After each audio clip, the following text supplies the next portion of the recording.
Ben McBain, 11 years old and nowhere near 5 feet tall, had always thought of himself as a quarterback, even though most grown-ups didn't see it that way.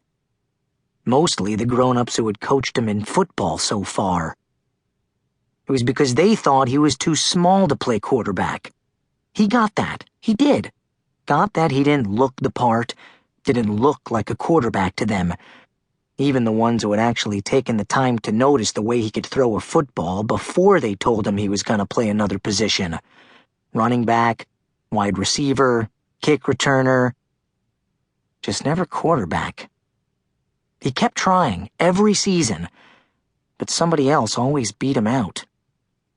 2 years ago it'd been Stephen Moore, before he moved out of Rockwell. Last year it was Sean O'Brien when his family moved back to Rockwell. Both bigger. By a lot. Both looking the part.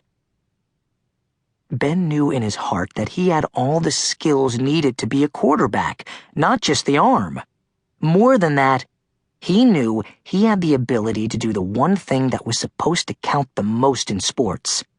The ability to make a play.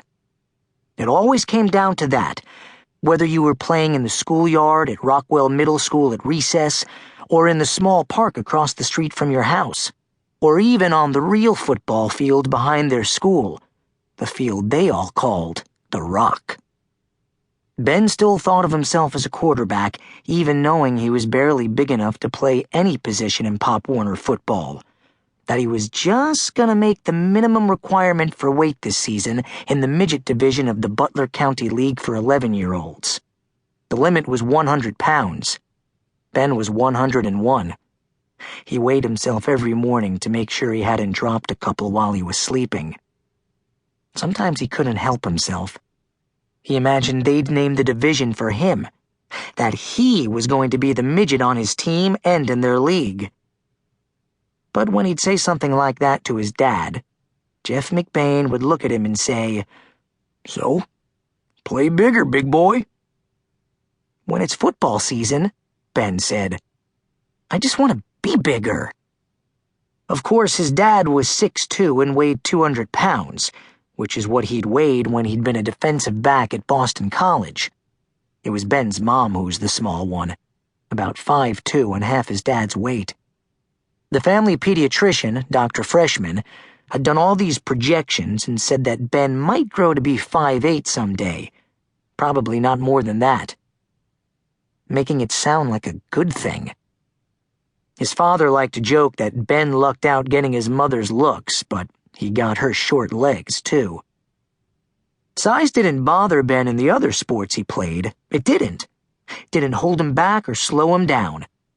He was a pitcher in baseball when he wasn't playing just about every other position on the field, even catcher sometimes, though catching equipment seemed to swallow him up the way pads and his helmet did in football.